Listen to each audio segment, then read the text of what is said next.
살아계신 하나님 아버지, 대제사장이신 예수님의 이름을 통하여 아버지께 나아와 예배드릴 수 있는 축복을 주심에 감사드립니다.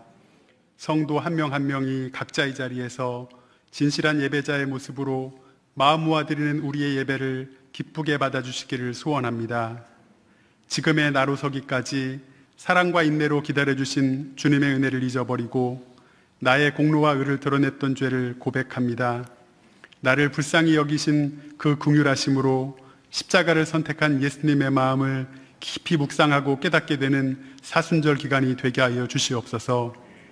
하루라도 주의 은혜가 아니고서는 살 수 없는 저희들이기에 날마다 말씀과 기도로 깨어있기를 원합니다.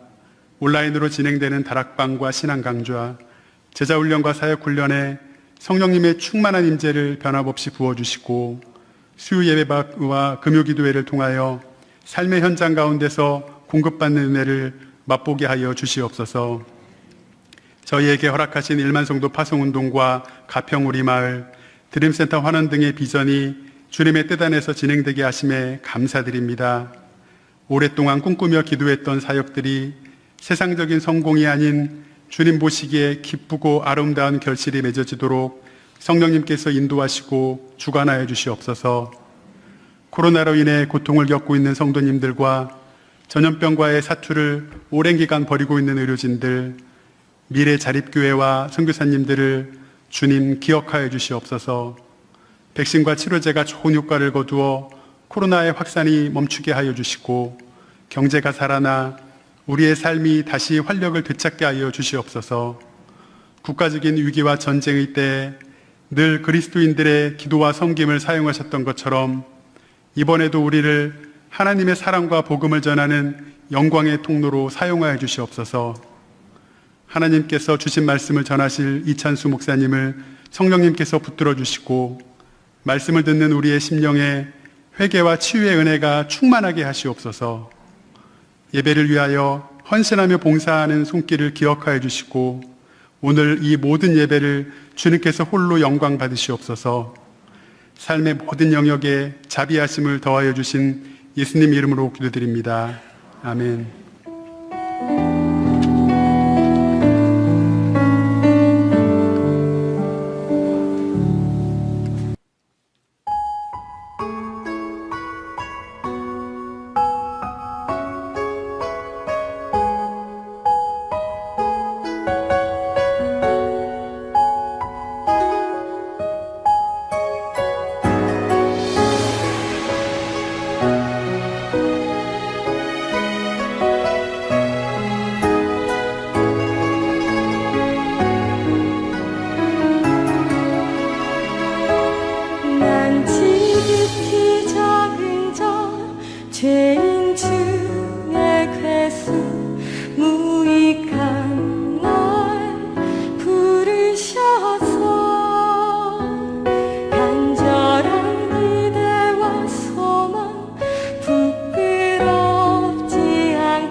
죄인 중에 괴수 무익한 날 부르셔서 간절한 기대와 소원 부끄럽지 않게 십자가 전케 하셨네.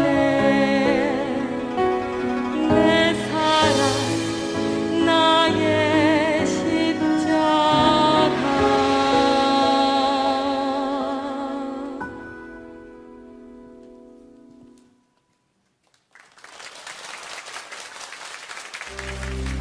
(3월 14일) 분당우리교회 주일 소식입니다. 송림본당과 드림센터는 방역 지침을 준수하며 제한적으로 오픈합니다. 주일 현장 예배는 사전 신청하고 배정받으신 분만 참여하실 수 있습니다. 온라인 예배는 현재와 같이 계속 진행되며 주중 예배는 별도의 신청 절차 없이 참여 가능합니다. 어하나 클럽 신입단원을 오늘까지 모집합니다. 교회 홈페이지 어하나 신청 게시판에 참고하시기 바랍니다. 이웃사랑분과 에듀투게더부 교육봉사자를 모집합니다. 고등영어 및 고등수학 등 각 분야 교육 지도가 가능하신 성도님의 많은 지원 바랍니다. 한마음 점자도서관에서 시각장애인 대체도서 제작을 위한 도서낭독 성인 자원봉사자를 모집합니다. 송림유년부 예배 반주교사를 모집합니다. 보다 자세한 내용은 주보를 참조하세요. 예배의 자리로 나오신 성도님들 주님 이름으로 환영하고 또 축복합니다. 본당에서나 또 우리 드림센터에서나 혹은 각 가정에서나 이렇게 마음을 담아서 예배 드리는 그곳에 하나님께서 영광 받으시고 또 은혜로 인도해 주시리라고 믿습니다. 기대감을 가지고 오셨는데 옆에 분들한테 그 마음이 좀 이렇게 전해지면 좋겠습니다. 인사 나누실 텐데요. 참 잘 오셨습니다. 또 주님 이름으로 사랑합니다. 축복합니다. 인사 옆에 분들하고 인사 나누시겠습니다. 예, 참 잘 오셨습니다. 또 사랑합니다. 주부에 있는 여러 광고들을 잘 참고해 주시기를 부탁을 드리겠습니다. 이제 우리 하나님 말씀은 마가복음 3장 31절부터 35절까지 말씀입니다. 마가복음 3장 31절부터 35절.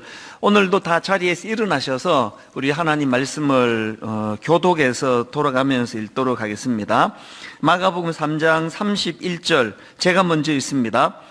그때에 예수의 어머니와 동생들이 와서 밖에 서서 사람을 보내어 예수를 부르니 무리가 예수를 둘러 앉았다가 여짜오되 보소서 당신의 어머니와 동생들과 누이들이 밖에서 찾나이다. 대답하시되 누가 내 어머니이며 동생들이냐 하시고 둘러 앉은 자들을 보시며 이르시되 내 어머니와 내 동생들을 보라. 같이 읽습니다. 누구든지 하나님의 뜻대로 행하는 자가 내 형제요 자매요 어머니이니라. 아멘. 네, 자리에 앉아주시기를 바랍니다. 방금 읽은 이 본문 말씀은 지난주에 살펴본 말씀의 연장입니다. 그래서 이제 지난주 그 말씀과 오늘 말씀은 세트로 묶어서 같이 읽어야 되는 말씀인데요. 그래서 저는 지난주에 오늘 본문에서 이 예수님께서 그 두 종류의 공격을 당하고 계신다. 한 종류는 그 악한 서기관들의 공격이라고 말씀을 드렸습니다. 마가복음 3장 22절 예루살렘에서 내려온 서기관들은 그가 바알세불이 집혔다 하며 또 귀신의 왕을 힘입어 귀신을 쫓아낸다 하니 지금 예수님께서 행하시는 그 엄청나고 놀라운 수많은 일들에 대하여 아무 근거도 없이 이 마귀의 힘을 빌려서 이런 일을 하고 있다. 이런 식으로 아주 악의에 찬 그런 못된 공격을 퍼붓고 있는 또 모함을 하고 있는 이 공격이 첫 번째 공격이고요. 그런가 하면은 이제 여기까지는 이제 지난주에 우리가 살펴봤던 내용이고요. 오늘 또 살펴볼 두 번째 또 다른 종류의 공격이 있다면 바로 예수님의 친족들에 의해서 저질러진 공격입니다. 본문 21절입니다. 예수의 친족들이 듣고 그를 붙들러 나오니 이는 그가 미쳤다 하밀러라. 사실 예수님의 친족들이 악한 의도가 있는 건 아닙니다. 여기에 또 어머니 마리아도 있고, 그래서 이게 무슨 막 예수님을 모함하고 공격하고 그럴 의도가 있는 건 아닌 게 확실한데, 그러나 그들의 잘못이 뭐냐? 이 서기관들과 같은 이런 악한 무리들의 거짓 소문에만 마음을 담고 그 말을 믿고 이 예수님을 오해하는 이런 어리석음, 이런 실수를 범했다는 겁니다. 그래서 이제 먼저 이 예수님의 친족들의 잘못에 대해서 좀 분석을 하고 넘어가면 좋겠는데요. 두 가지로 제가 정리를 해봤습니다. 예수님의 친족들의 잘못이 뭐냐? 첫 번째, 얇은 귀. 제가 그렇게 한번 이름을 정해봤습니다. 얇은 귀, 그리고 이것이 예수님을 신뢰하지 못하는 태도에서 기인한 것이다. 이 무슨 말씀인지 뭐 이해가 더 되지 않습니까? 자꾸 예수님에 대하여 귀신 들렸다, 이런 이상한 헛소문들이 떠돌고 있을 때 이 귀가 얇은 거예요. 그래서 제가 이게 예수님이 지금 너무 피곤하셔서 너무나 많은 일들 가운데 지금 지쳐서 그런가 보다, 이거 쉬게 해드려야 된다, 뭐 이런 선의를 가지고 예수님을 이제 강권해서 이제 모시고 가려고 그 친족들이 왔다고 분석할 수가 있는데요. 여러분, 이게 뭐 아무리 선한 의도, 좋은 뜻으로 그런 시도를 했다 하더라도 그들이 가진 치명적인 문제가 뭐냐 하면은 그 악한 소문만 믿고 예수님을 신뢰하지 못하는 그런 불신의 태도, 이게 그들의 문제라는 겁니다. 그래서 저는 이 오늘 본문에 예수님의 친족들의 모습을 보면서 그 성경 한 구절이 떠올랐는데요. 에베소서 4장 14절입니다.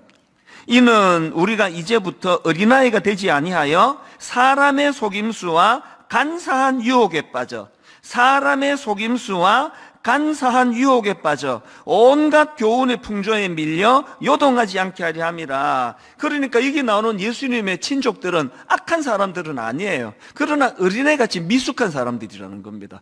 귀가 얇은 게 그거 아닙니까? 그런가 하면 저는 또 오늘 본문에 나오는 이 친족들을 보면서 성경 한 구절 더, 시편 1편 4절. 악인은 그렇지 아니하며 오직 바람에 나는 겨와 같도다. 영적으로 얼마나 미숙한 상태인지, 누가 막 이렇게 거짓 소문을 퍼뜨리면 또 그쪽으로 또 귀가 솔깃하고, 누가 또 막 이렇게 교회가 어쩌니, 누가 어쩌니, 권사님이 어쩌니, 그게 또 막 귀가 솔깃하고, 이게 악한 건 아닌데 이 미숙한 모습이라는 겁니다. 이게 오늘 본문에 나오는 예수님의 친족들의 첫 번째 잘못된 모습이고요. 그런가 하면은 그들이 범한 두 번째 잘못이 뭐냐? 예수님을 조종하려는 태도. 비록 뭐 예수님 좀 잘 섬겨보자 이런 선한 의도로 했다 하더라도, 지난주 제가 말씀을 드렸죠? 여기 나오는 예수의 친족들이 듣고 그들을 붙들러 나오니, 이 붙들러 나오니가 그 헬라어로 얼마나 강한 표현인지 모릅니다. 이 체포할 때 이 단어를 쓴다 그러지 않습니까? 그러니까 이렇게 예수님을 자기 마음대로 판단하고 자기 마음대로 조정하려는 태도. 사실 오늘의 이 본문의 구조를요, 이 샌드위치 구조라 그럽니다. 왜 샌드위치 구조라 말하는가 하면, 이 본문의 구조가요, 지난주 살펴본 마가복음 3장 20절과 21절에서 예수님의 친족에 대해서 기록을 하다가 바로 그 다음 22절서부터 30절까지 이 악한 서기관들의 모함과 그에 응수하시는 예수님의 말씀으로 내려왔다가, 다시 이제 지금 우리가 살펴보고 있는 31절부터 해서는 또다시 예수님의 친족들에 관한 기록으로 이것이 넘어옵니다. 그래서 이 샌드위치 구조라 그러거든요. 마가복음에 이런 구조가 가끔씩 나옵니다. 그러면 저자 마가는 왜 이런 형식의 글들을 지금 써내려갈까요? 왜 샌드위치 형식으로? 뭐 여러 의도가 있겠지만 이게 뭘 의미합니까? 서기관들의 그 악한 의도를 가진 그 모함이나, 의도하지는 않았지만 잘못된 또 미숙함으로 예수님을 근심하게 하는 이 두 사건이 뿌리가 같다는 거예요. 이 같은 이야기라는 거예요. 같은 데서 나온 문제라는 겁니다. 저는 이게 굉장히 저를 긴장시키는 것 같습니다. 제가 무슨 뭐 악한 의도를 가지고 예수님을 공격한 적이야 평생에 다 한 번도 없지만, 이 잘한다고 하는데 제가 미숙하면은 이 잘한다고 하는 게 오히려 예수님을 방해하는 일을 할 수 있다. 우리 모두가 이거를 긴장하시며 들으셔야 되는 거 아닙니까? 어쨌든 지금 예수님의 친족들은 이런 잘못된 또 미숙한 태도를 가지고 이제 예수님을 공격하는 결과가 돼버렸는데요. 이제 그런 마음으로 이제 예수님을 찾아옵니다. 오늘 본문 31절, 32절.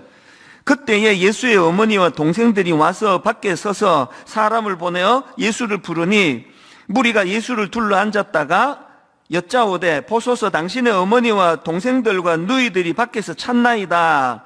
자, 이런 지금 상황으로 이 친족들이 예수님을 지금 찾고 있는데요. 여기에 대한 예수님의 반응이 친족들 입장에서 엄청 당황스러운 반응입니다. 예수님 뭐라 말씀하시는가 하니까 자 33절부터 보십시오. 대답하시되 누가 내 어머니이며 동생들이냐 하시고 둘러앉은 자들을 보시며 이르시되 내 어머니와 내 동생들을 보라. 누구든지 하나님의 뜻대로 행하는 자가 내 형제요 자매요 어머니니라. 이 얼마나 당황스럽고 좀 민망한 이야기입니까?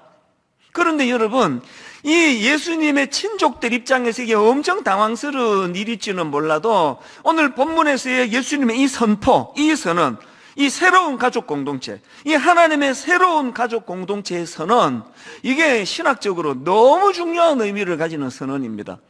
오늘 본문에서의 이 예수님의 이 새 가족 공동체에 대한 선언이 있었기 때문에 이 피 한 방울 안 섞인 여러분들에 대하여 제가 형제님, 자매님 이렇게 부르는 거 아닙니까? 그리고 저는 온 가족이 다 제 가족이 다 미국에 있는데 정직하게 말씀드립니다. 미국에 있는 그 피를 나눈 제 형제나 오늘 교회에서 만나는 모든 성도님들 내가 형제요 자매로 부르는 여러분이나 그 사랑의 무게감에서 조금도 차이가 나지 않습니다. 거짓이 아니에요. 이 모든 것들이 어떻게 가능해졌나? 오늘 본문에서 예수님이 선언하시는 이 하나님의 새로운 가족 공동체로 우리를 묶어주셨다고 믿기 때문이에요. 이런 의미에서 이제 오늘 본문에 나오는 이 하나님의 새로운 가족 공동체, 이 의미가 참 중요한데요. 이제 오늘 제가 이 하나님의 가족 공동체의 특징 몇 가지를 좀 설명을 드리려고 하는데 이걸 잘 정리하고 나면은 이제 좀 이 하나님의 새로운 가족 공동체, 이 교회에 대하여 좀 이해하는 게 조금 나아지지 않을까 생각합니다. 자, 첫 번째로 이 하나님의 가족 공동체의 첫 번째 특징이 뭐냐?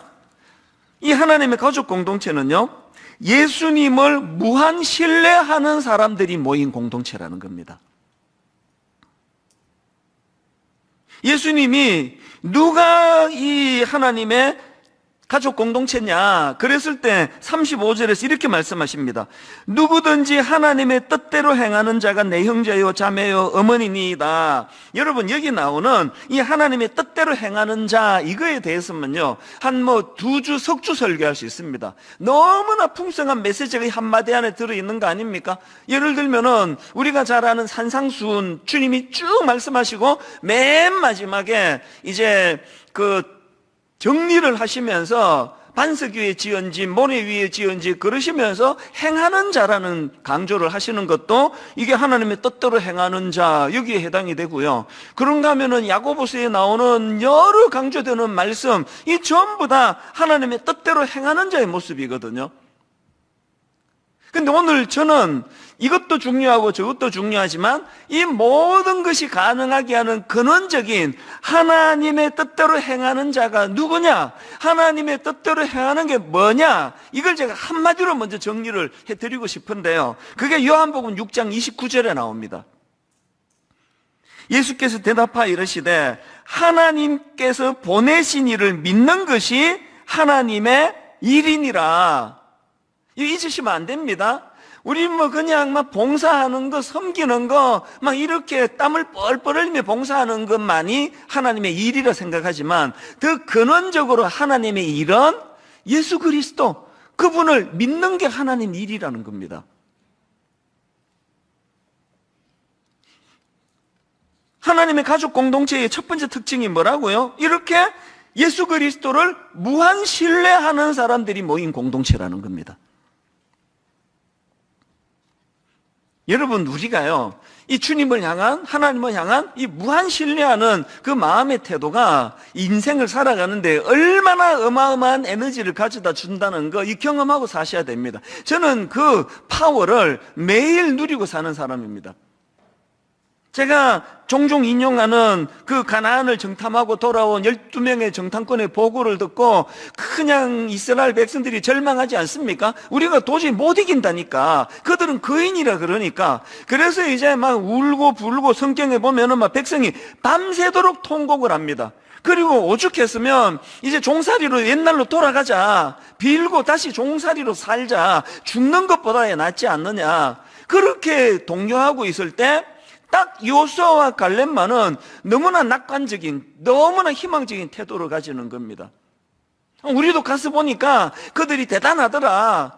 덩치가 크고 키가 크고 거인 맞다. 그러나 요수아와 갈렙이 갖고 있는 에너지는 어디서 나오는 겁니까? 나는 하나님에 대한 무한 신뢰를 가지고 있다. 나는 하나님을 신뢰한다. 하나님이 그 땅을 우리에게 주시겠다고 약속하셨다. 나는 이 약속의 하나님을 믿는다. 이 믿음이 있으니까 모든 사람들이 절망하는 그런 상황에서도 흔들리지 않는 거거든요.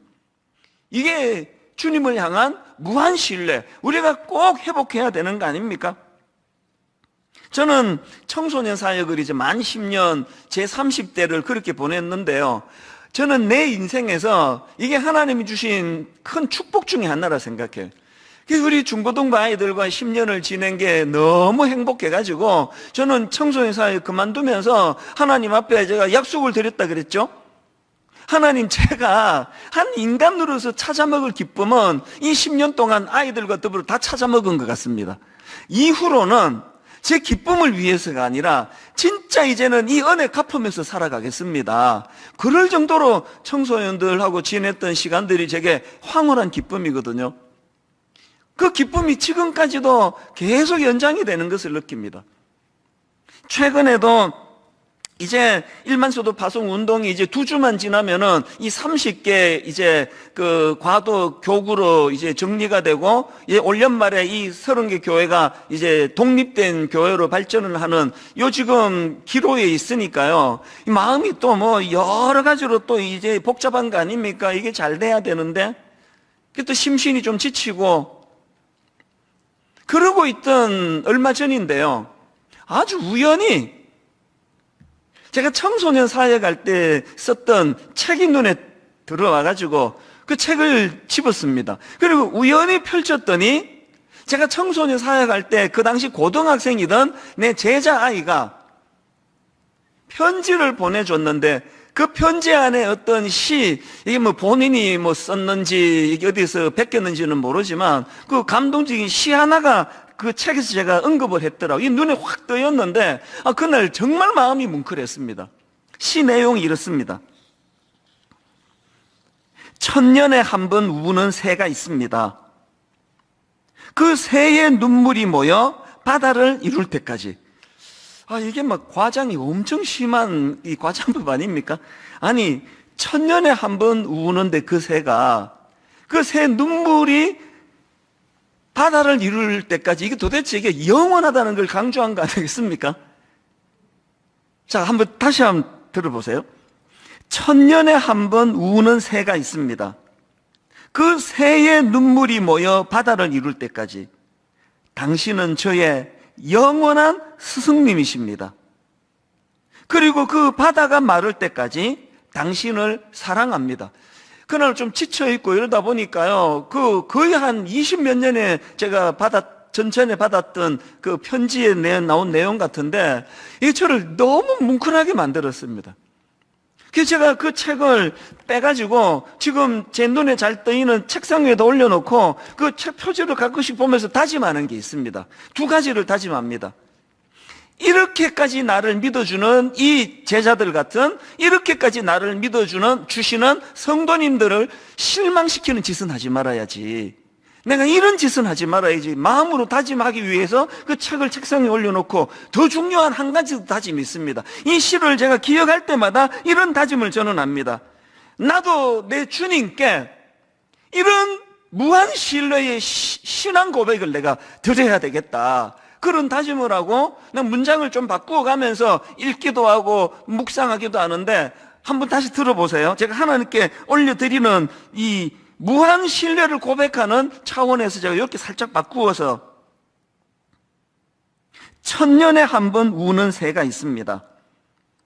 그 새에 눈물이 모여 바다를 이룰 때까지 주님은 저의 영원한 스승님이십니다.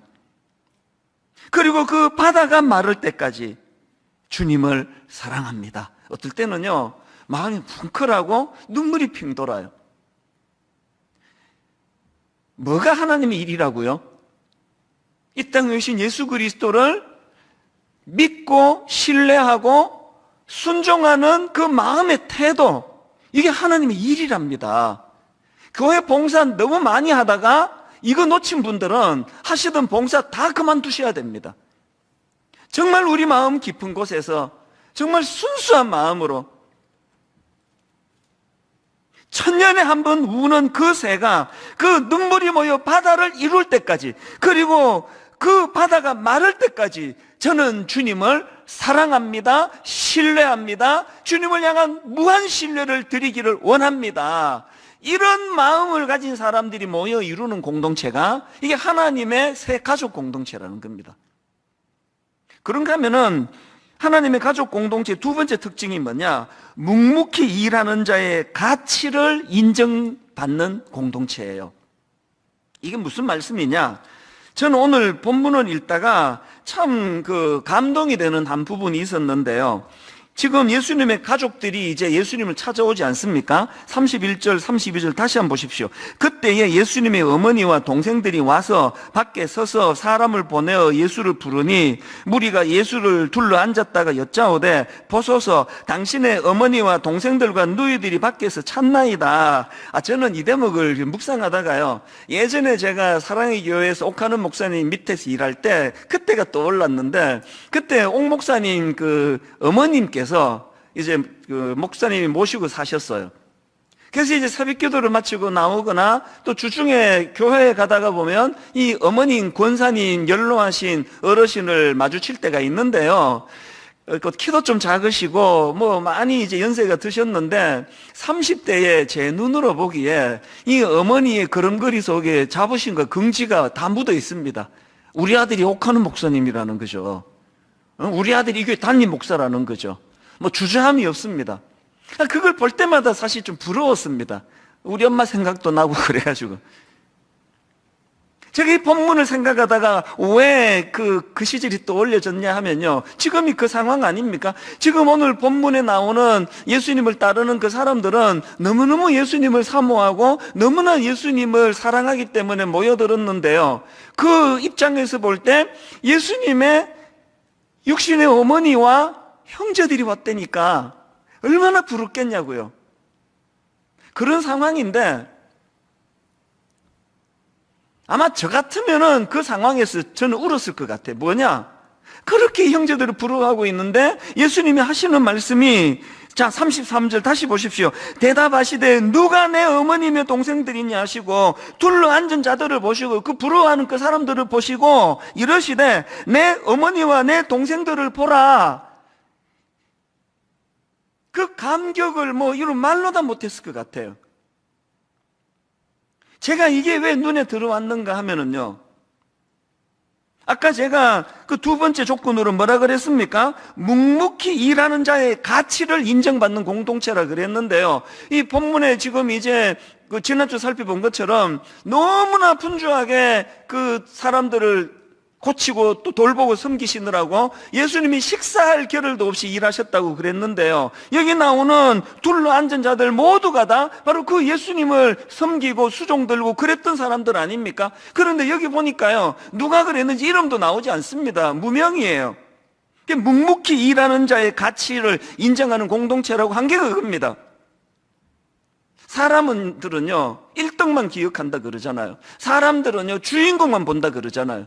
누가 이름도 없는 그 사람들이 어떻게 했는가 관심이나 쓰겠냐고요. 그런데 놀랍게도 오늘 이 새로운 공동체의 주인 되시는 주님은 그 이름 없이 묵묵히 일하는 그 사람들을 주목하고 그들의 가치를 인정하고 계신다는, 이게 교회라는 거예요. 저는 오늘 본문 말씀을 묵상하는 내내 영어 단어로요, unsung hero라는 단어가 있습니다. 이 unsung hero라는 이 단어는요, 우리말로 하면은 이름 없는 영웅이에요. 무명의 영웅, 또 제대로 조명받지 못한 영웅, 이걸 영어로 unsung hero라 그러는데요, 이게 축구에도 이 용어가 가끔씩 나옵니다. 축구는 골 넣은 사람, 결정적으로 그 골을 넣도록 도움 준 사람 둘밖에는 기록이 안 남습니다. 그러니까 사실은 이 두 사람이 넘겨주고 골 넣기 바로 직전에 더 결정적인 일을 했어도 unsung hero예요. 기록 안 남습니다. 알아주는 사람 없습니다. 제가 왜 이 설교를 준비하면서 이 단어를 머릿속에 떠올리며 뭉클뭉클 했는지 아십니까? 하나님의 교회 공동체는 담임 목사만 기억을 해요. 지난 19년 동안에 얼마나 많은 unsung hero가 있었는지 아십니까? 우리 예수님의 12제자 명단 공부할 때 나오지 않았습니까? 4명만 그 사람에 대한 부연 설명이 있고 나머지는, 그래서 여러분, 그 예수님의 12제자 중에 꽤 오래 예수 믿은 성도님 중에서도요, 생전에 처음 듣는 제자 이름이 있을 거예요. 한번 보세요. unsung hero 아닙니까? 주님은 인간의 기준으로 베드로, 인간의 기준으로 야고보, 안드레, 그러지만 우리 주님께서는 또 그 주님이 주인 되시는 이 하나님의 가족 공동체는요, 이런 이름 없이 섬기고 이름 없이 헌신하는 그 인간적으로 보기에 무명의 보잘것없는 그 한 사람의 수고와 가치를 인정한다는 겁니다. 제가 한 몇 주 전에 제 모교회가 성박교회였다고, 사실은요 원래 이름이 성박교회였는데 그 교회를 서교회라고 바꾸었는데요, 제가 중학교 때 이름을 바꿨으니까 이름 바꾼 지가 지금 거의 한 40몇 년이 지났는데, 그러나 저는 제 모교회를 여전히 서교회라고 부르지, 서쪽에 있다고 서교회라고 지었는데, 저는 서교회라고 부르는 것보다 성박교회라고 부르는 게 더 좋은 사람이에요. 왠지 아세요? 성박교회라고 부르면 저의 어린 시절에 그 교회에 unsung hero 어른들이 너무나 많이 생각나기 때문이에요. 최태구 장로님, 이월희 전도사님, 하광희 전도사님, 저는 설교 시간에 사람 이름을 언급하지 않으려고 애를 쓰는 사람이지만 오늘은 제가 막 결심하고 이름을 한번 외쳐보고 싶었습니다. 세 분만 지금 제가 그렇다고 막 한 50명 명단을 쭉 밝히면 곤란하니까 세 분만 제가 이름을 불렀지만요, 그 가난하던 60년대 70년대 그 당시 우리 최태구 장로님은 제 어린 기억에 막 엄청난 부자로 기억을 하고 있는데, 나중에 다시 생각해 보니까, 지금 와서 생각하니까 그 시절에 부자면 얼마나 부자였겠냐고요. 그런데 제 기억에 그 가난한 사람들이 덕실덕실거리던 그 교회에서 어떤 성도가 너무너무 어려워서 너무 급해서 장로님 지금 이거 조금만 돈 좀 빌려달라고 그럴 때 한 번도 거절한 적이 없는 분들은 기억하고 있거든요. 두 분의 여전산 이름을 제가 드렸지만요, 교회는 담임 목사님만 기억하잖아요. 이 세 분 중에 두 분이 돌아가셨어요.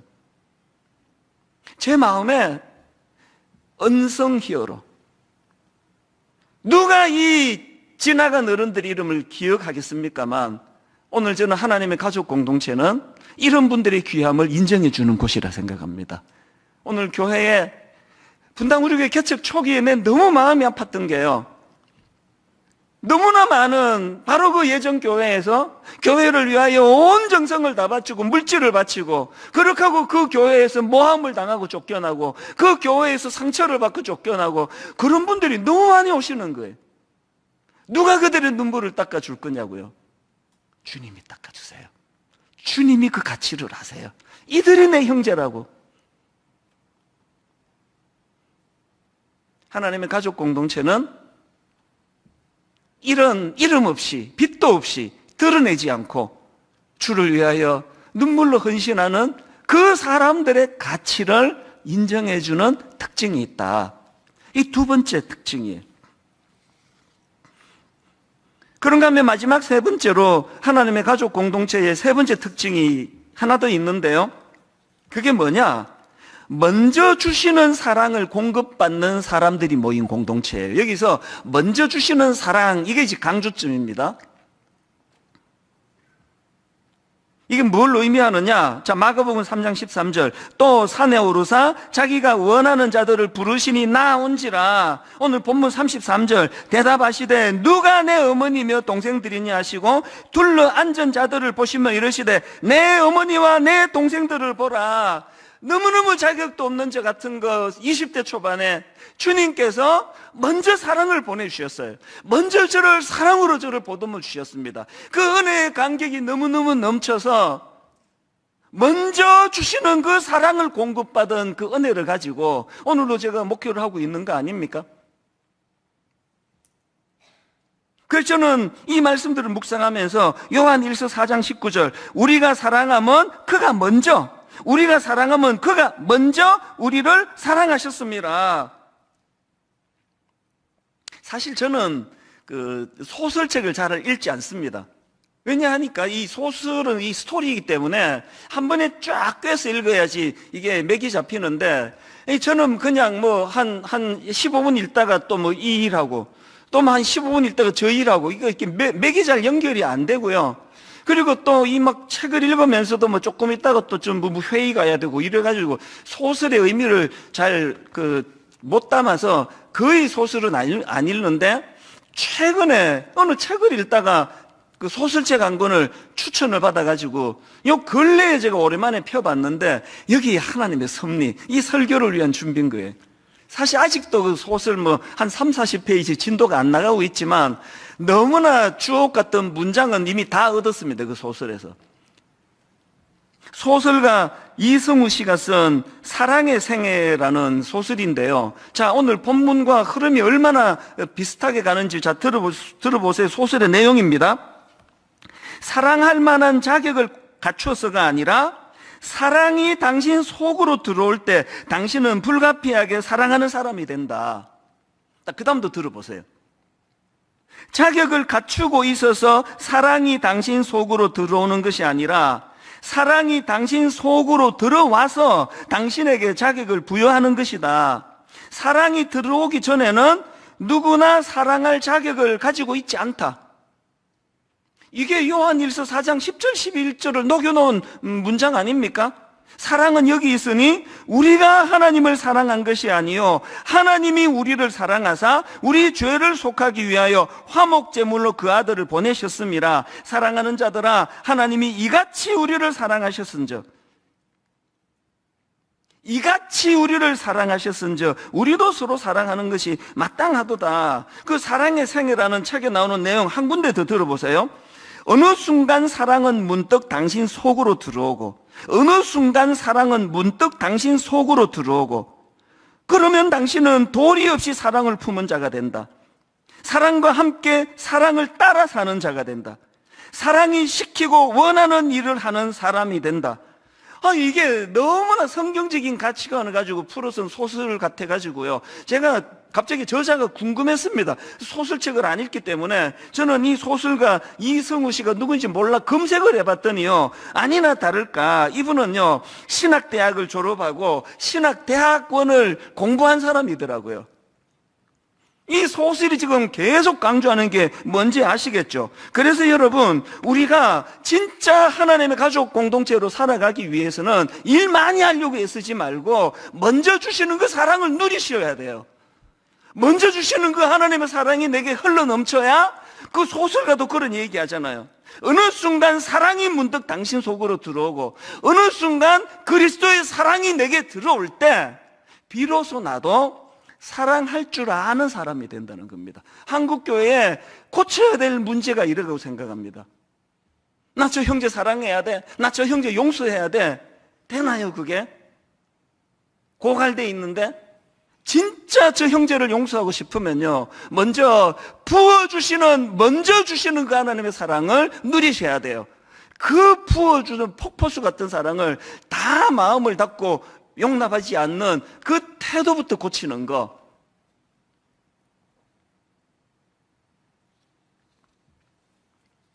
저는 이 설교를 준비하면서 구약의 그 에스겔 선지자 생각을 참 많이 했습니다. 에스겔 선지자도 다니엘과 마찬가지로 젊은 시절에 바벨론의 포로로 끌려간 참 비운의 젊은 시절을 보낸 선지자인데요. 포로로 끌려간 초기만 해도 그래도 희망이 있었습니다.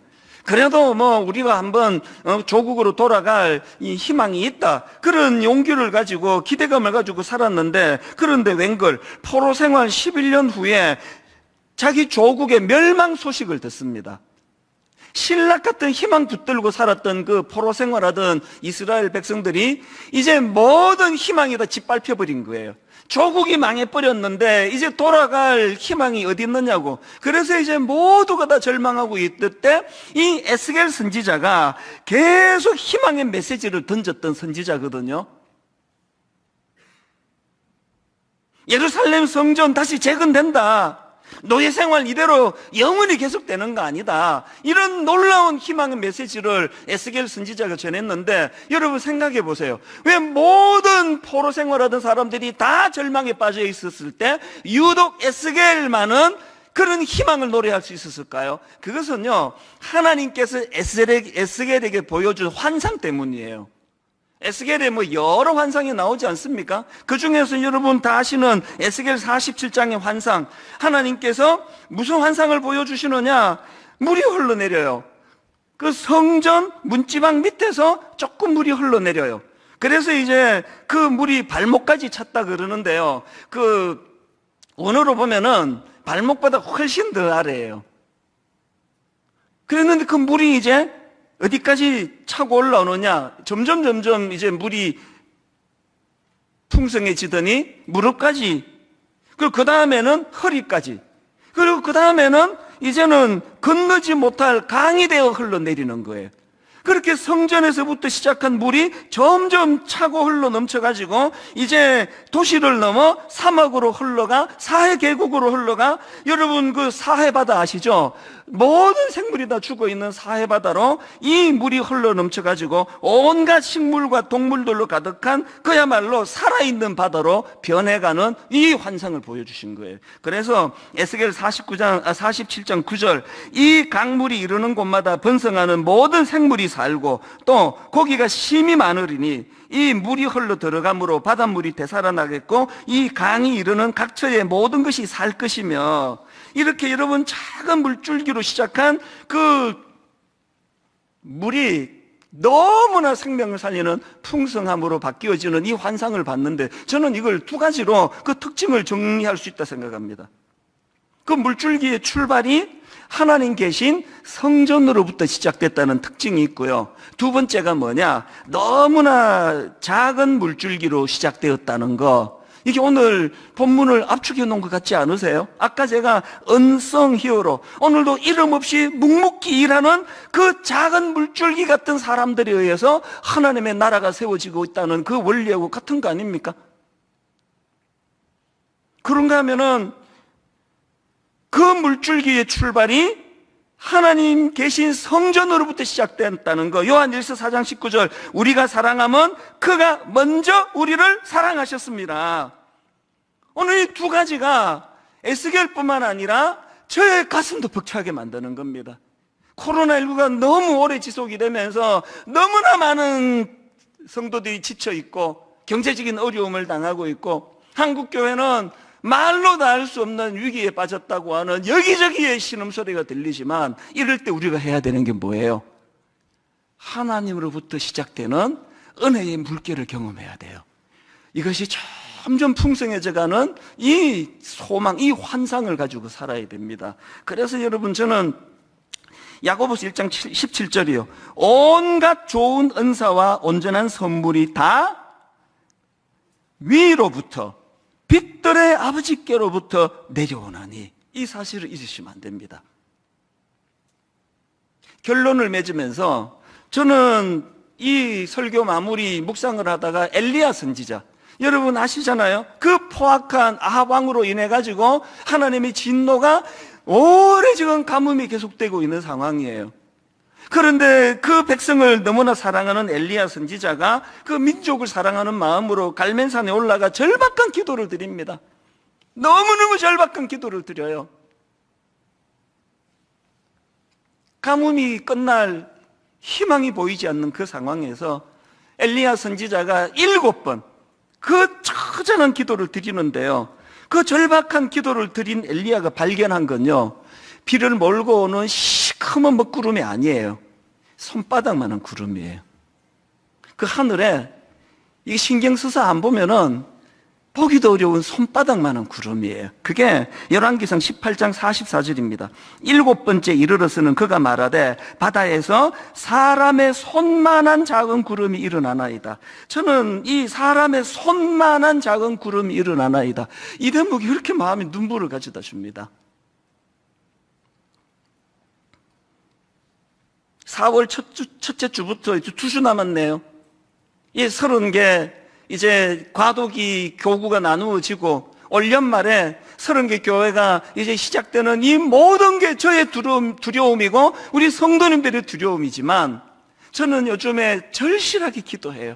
하나님, 이 1만 성도 파송운동이 제가 감히 하나님을 제 마음대로 조정하려는 이런 악한 뜻이 아니기를 원합니다. 그리고 또 하나, 하나님, 우리 성도님들이 다 너무너무 두려워합니다.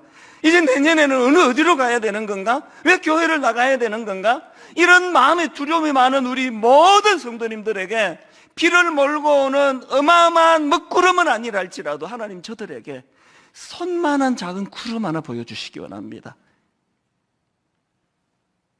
하나님을 조종하려는 그 태도를 내려놓고 자격도 없는 언성 히어로, 주목받을 거리가 하나도 없는 우리지만 그 작은 우리들의 존재와 우리들의 작은 섬김을 너무나 귀하게 바라보시는 그 주님, 그분이 이 공동체의 주인이 되십니다. 저는 오늘 이 설교를 준비하고 또 마무리하면서 이 찬양이 너무나 저의 진실한 신앙 고백이 되기를 원합니다. 하나님의 사랑을 사모하는 자, 하나님의 평안을 바라보는 자, 너의 모든 것 창조하신 우리 주님이 너를 얼마나 사랑하시는지. 오늘 설교 제목을 무한 신뢰가 가진 힘이라 그랬잖아요. 더 풀어 쓰자면 살아계신 주님을 향한 무한 신뢰가 가진 힘, 이 능력을 믿으시기를 바랍니다. 오늘 말씀을 기억하시면서 우리 찬양 같이 불러볼 때 이 찬양의 능력을 맛보시기를 원합니다. 이렇게 찬양합니다. 하나님의 사랑을 사모하는 자, 하나님의 사랑을 사모하는 하나님의 평안을 바라보는 자, 하나님의 평안을 바라보는 자, 너의 모든 것 창조하신 우리 주님이 너를 얼마나 사랑하시는지, 하나님께 찬양과 경배하는 자, 여러분, 하나님을 향한, 주님을 향한 무한 신뢰를 드리기 원합니다.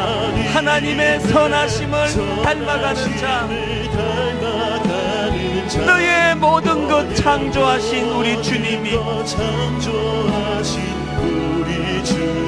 너를 자녀 삼으셨네.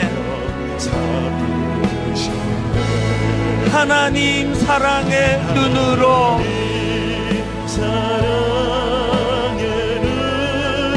너를 어느 때나 바라보시고, 우리 하나님을 향한 무한 신뢰, 하나님 인자한 귀로서 내 기도를 외면하지 아니하시는 하나님, 그 하나님을 나는 신뢰합니다. 언제나 너에게 기울이시니 어두움의 밝은 빛을 비춰주시고 너의 작은 신음에도 응답하시니 너는 어느 곳에 있든지 주를 향하고 주만 바라볼지라.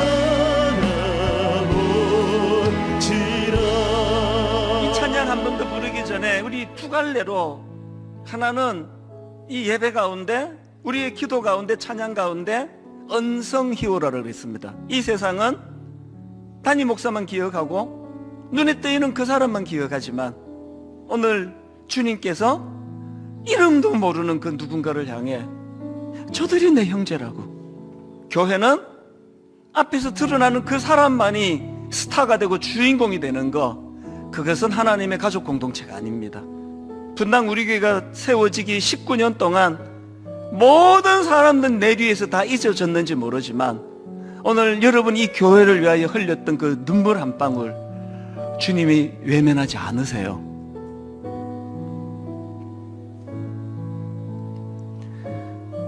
가정을 지켜보겠다고 어떻게 이렇게 철이 늦게 드는 아이가 있는지, 그 아들, 그 딸 놓고 오래 인내하며 하나님 앞에 기도하는 그 눈물의 기도를 외면하지 않으세요. 네가 있어 네 가정이 지금 살고 있는 거 아니냐. 그런가 하면 이 이름 모를 시를 우리 주님께 드리는 헌시로 제가 다시 불러드리기를 원합니다. 천년에 한 번 우는 새가 있습니다. 그 새에 눈물이 모여 바다를 이룰 때까지 주님은 저의 영원한 스승님이십니다. 그리고 그 바다가 마를 때까지 주님을 사랑합니다. 우리가 회복해야 되는 건 더 열심히 일하는 게 아니에요. 이 주님을 향한 무한 신뢰, 이것이 주님을 위하는 가장 큰 일입니다. 오늘 말씀을 기억하시면서 이 찬양, 진짜 하나님, 이 고백이 저의 고백입니다. 무한 신뢰를 주님께 올려드리면서 우리 한 번 더 이렇게 찬양하기 원합니다. 하나님의 사랑을 사모하는 자,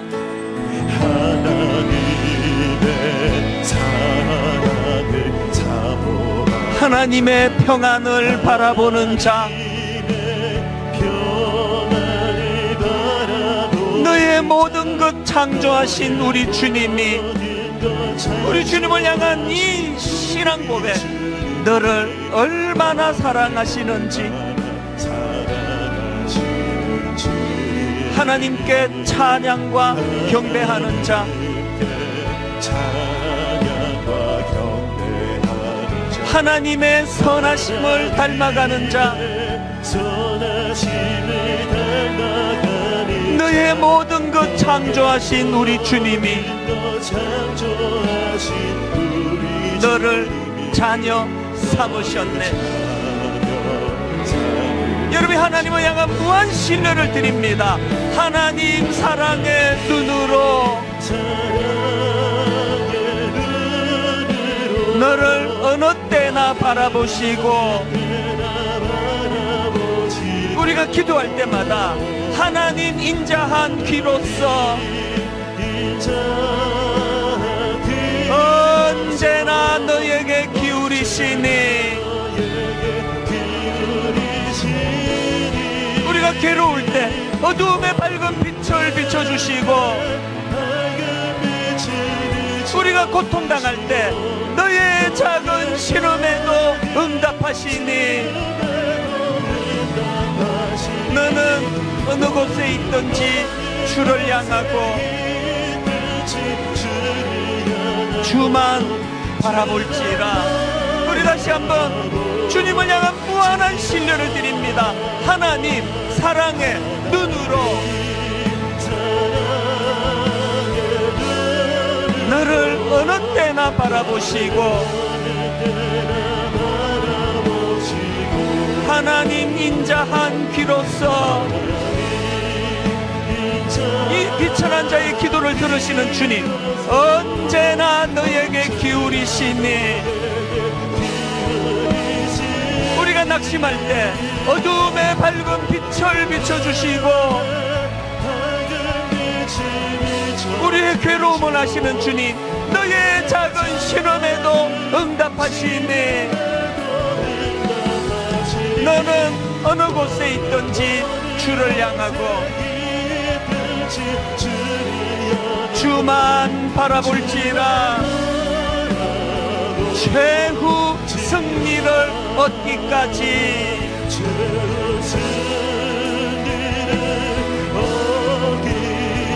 저는 주님의 십자가를 의지합니다. 주의 십자가 사랑하리. 저는 주님을 신뢰합니다. 무한 신뢰합니다. 빛난 면류관 받기까지.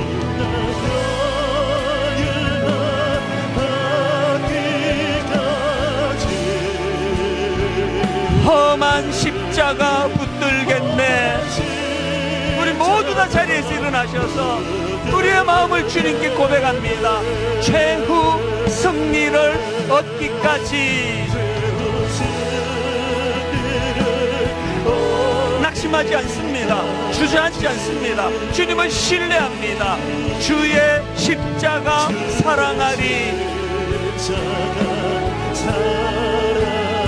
낙심하지 아니하고 빛난 면류관 받기까지. 내가 사랑하는 십자가, 내가 사랑하는 그 주님의 십자가, 험한 십자가 붙들겠네.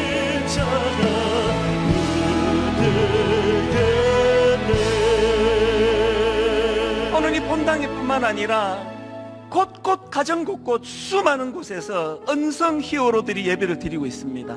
사람들은 그 가치를 몰라줄지 모르지만 하나님의 가족 공동체에서 그들이 주인이라, 그들이 주인공이라 그럽니다. 하나님, 나이가 들어갈수록 내 존재가 잊혀가고 있지만 주님은 저를 기억하시고 주님은 저의 작은 섬김을 너무나 아름답게 받으시는 것, 오늘 그 말씀을 깨닫고 힘을 얻어 달려가기 원합니다. 가정을 살려내겠습니다. 아버지, 교회를 위하여 헌신하겠습니다. 한국교회를 위하여 기도하겠습니다. 선교사님들을 축복하며 기도하겠습니다. 주신 말씀 가지고 우리 통성으로 같이 기도하시겠습니다. 살아계신 하나님 아버지, 오늘 하나님 아버지, 우리가 주님을 내 마음대로 조종하려고 했던 아버지 예수님의 그 친족들과 같은 악한 태도가 없는지 돌아보기를 원합니다. 하나님, 오늘 예수님의 그 친족들이 보여주는 그 얇은 귀가 저에게는 없는지, 바람에 나는 겨와 같이 이 세상 풍조에 흔들리지 아니하는 바람에 나는 겨와 같은 인생이 아니라 시냇가에 심은 나무와 같은 인생이 되기를 원합니다. 하나님 나라의 공동체로 우리를 홀로 허락해 주시니 감사합니다. 하나님, 주님을 향한 무한 신뢰를 드립니다. 너무나 작고 보잘것없는 우리 같은 인생을 외면하지 아니하시고 주목하시는 그 주님을 신뢰합니다. 하나님, 오 하나님 아버지,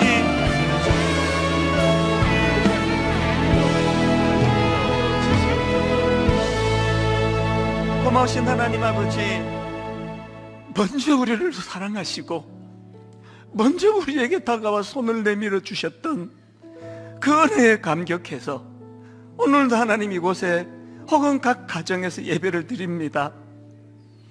무엇이 간데 우리 같은 것들이 잊혀져 갈 수밖에 없는 언성 히어로. 그런데 주님, 그 이름을 알 수 없는 그들을 향해 저들이 내 형제라고, 오늘 이 은혜의 감격이 회복되기를 원합니다. 너무 많이 지쳐있고 성도님들이 너무 많이 불안과 두려움에 빠져 있다 할 때에 주님, 에스겔 선지자에게 보여주셨던 그 환상을 보여주시기 원합니다. 하나님 계신 성전에서 미미하게 흘러내리던 그 물이 결국은 사해바다에 죽은 그곳이 생명체가 살아나는 능력이 되도록 인도해 주시는 주님, 너무나 답답한 마음으로 가뭄을 끝내게 해달라 기도했던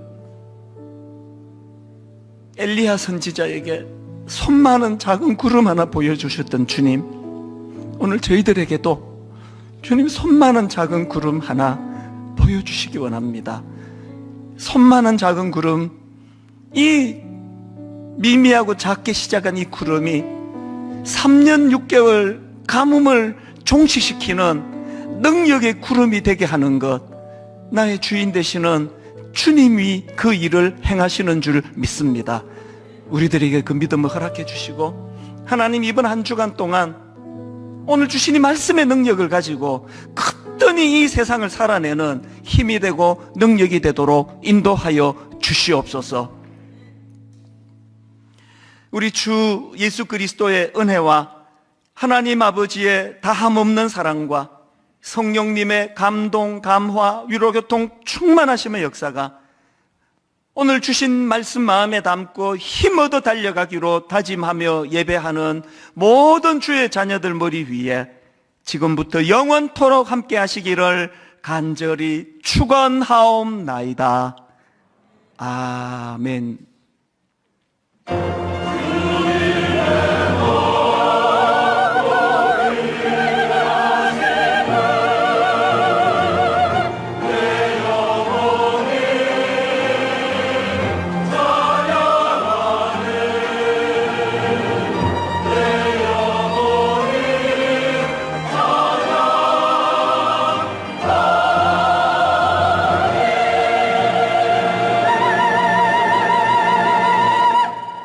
은혜 안에서 한 주간 더 승리하시기를 축복합니다. 찬양하시면서 돌아가시겠습니다. 하나님의 사랑을 사모하는 자, 하나님의 평안을 바라보는 자, 너의 모든 것 창조하신 우리 주님이 너를 얼마나 사랑하시는지, 하나님께 찬양과 경배하는 자, 하나님의 선하심을 닮아가는 자, 너의 모든 것 창조하신 우리 주님이 너를 자녀 삼으셨네. 하나님 사랑의 눈으로 너를 어느 때나 바라보시고, 하나님 인자한 그로서 언제나 너에게 기울이시니, 어두운데 밝은 빛을 비춰주시고, 너의 작은 신음에도 응답하시니, 너는